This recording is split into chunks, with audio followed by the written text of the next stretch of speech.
Lesson 81, Date and Time. In this lesson, we'll take a look at how Excel stores dates and time, how we can calculate with dates, and what to do with time in excess of 24 hours. Finally, converting time to hours in case you get to bill in hours. All right, well here we have a date and a time. And I want to see exactly how Excel stores this. And so I'm going to press Control and the tilde key to go into Show Formulas mode. This shows me the values behind what Excel is displaying. And I see that the date is stored as 39644. Excel stores dates as the number of days since January 1st, 1900 on a Windows PC or January 1st, 1904 on a Macintosh. So if I go back to regular mode, Control tilde, it's displaying it as 7/15/2008, but it's actually storing it as 39644. In a similar fashion, time, 9:15 a.m., is stored as 0.38541666667. Time is stored as a decimal portion of a day. So, for example, noon would be 0.5. 6 a.m. is 0.25.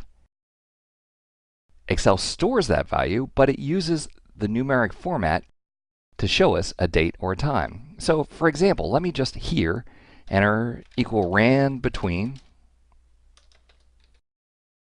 We'll do 39,000 to 42,000. Let's look at dates in the modern era. Control Enter. So we have those numbers. When I go into Format Cells and choose Date, Excel will convert those numbers to real dates. Pretty cool.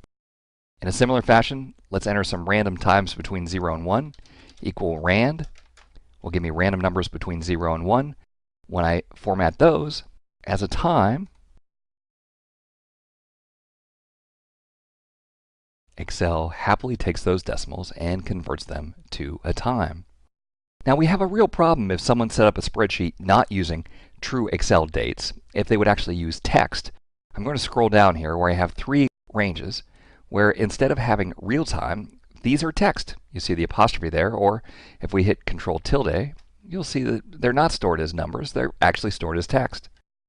Three different ways to solve this problem. One is to use the date value function.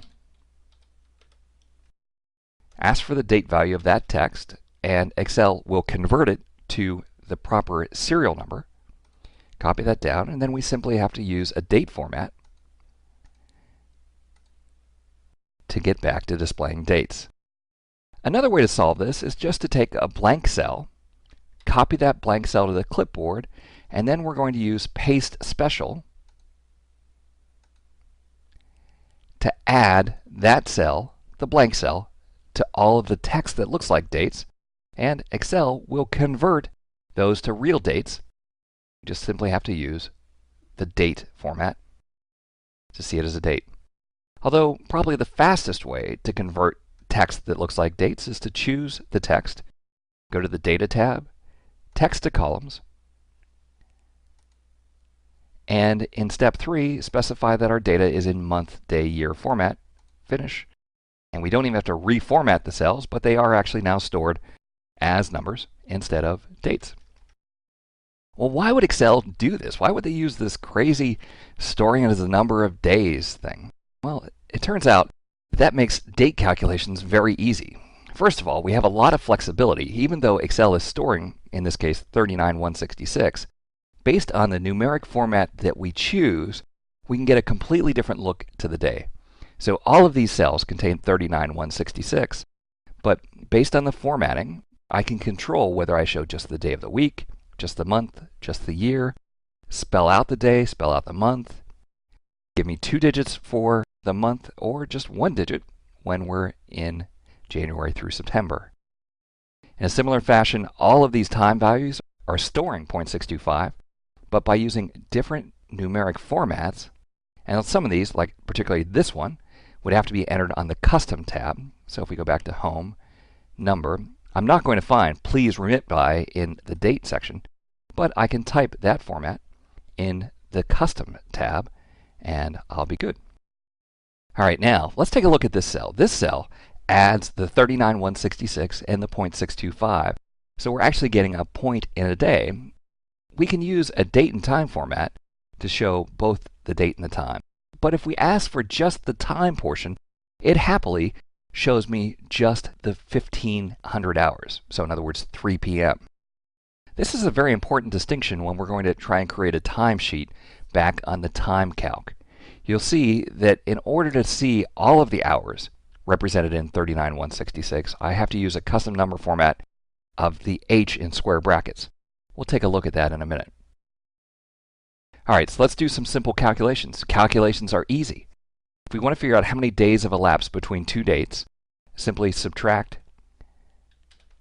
the later date minus the first date, and we get the correct answer. However, we've fooled Excel because both of the references in our formula are formatted as a date. It assumed we wanted our answer as a date.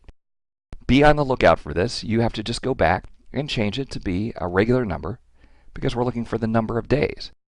So it's 21,338 days that have elapsed between those two dates. Some other date functions. If we need to figure out the year, I can ask for the year of a serial number, and it gives me 2008. The month of a serial number gives me the 8. The day of a serial number will give me 15. So that allows me to do all sorts of interesting calculations. If I need to figure out the first of the month equal date, now the date function needs a year, a month, and a day. Well, we know we want to keep the current year and keep the current month, but move back to the first day of the month, and that gets me the first day. Now, what if I need the last of the month? Well, this is a lot harder, particularly if our cell was in February. Is this a leap year or not a leap year? All right, let's go back to 8/15/2008 here. All right, and it's able to figure out that August has 31 days. Now, the date function is incredibly flexible. If I would ask for something that's 6 months after a date, so the current year, the current month plus 6, and the current day, I'm essentially asking for the 14th month of 2008. Excel has no problem converting that to be February of next year. In fact, if we would ask for equal date, the year 2009, the 18th month, and the 51st day, the 18th month is June of 2010, but the 51st day is sometime in July, it has no problem doing that calculation. The date function is amazing in that you can easily calculate dates that are some number of months and days in the future and not have to worry about if you passed into a new year or into a new month. Take a quick look at some time calculations. Start at 9 a.m., end at 5 p.m. How many hours is that? Well, C4 minus B4 shows that it's 8 hours. However, we have a problem when we want to total this column up. So I hit the auto sum button, and it says that I worked 11 hours this week. 11? Okay. If you remember back in my formatting example, when I had a date plus a time, and I formatted the cell to show me just the time, it happily cut off the date portion of the answer. Well, the same thing is happening here.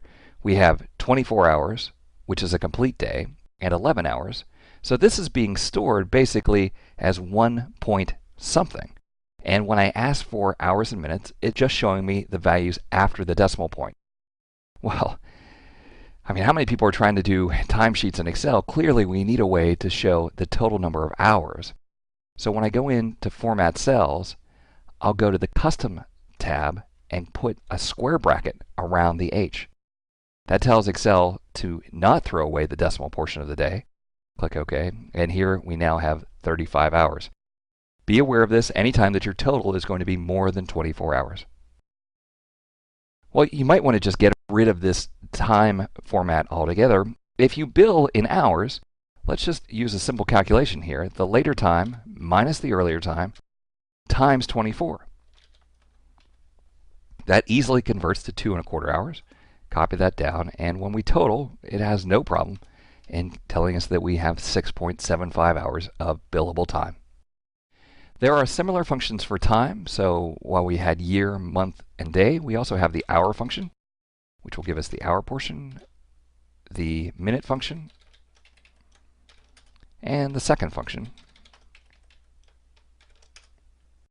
So if we need to figure out 1 hour and 15 minutes after 6:04, we could use equal time, the hour plus 1, the minute plus 15, and the seconds, and it easily gives us that calculation.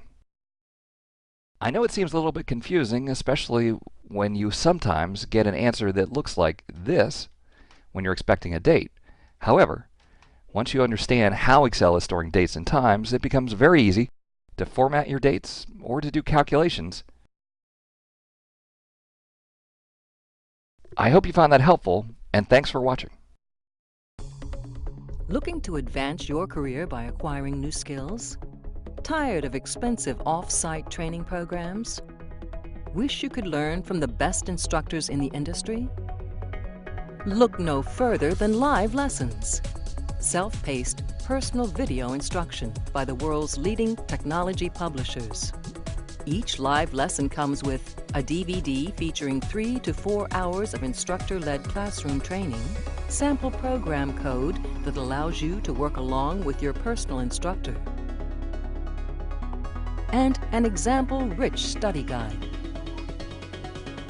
Live lessons allow you to watch the entire course from start to finish, or navigate directly to any of the individual lessons. You'll literally watch over the shoulder of your instructor as he shows you how to build state-of-the-art applications.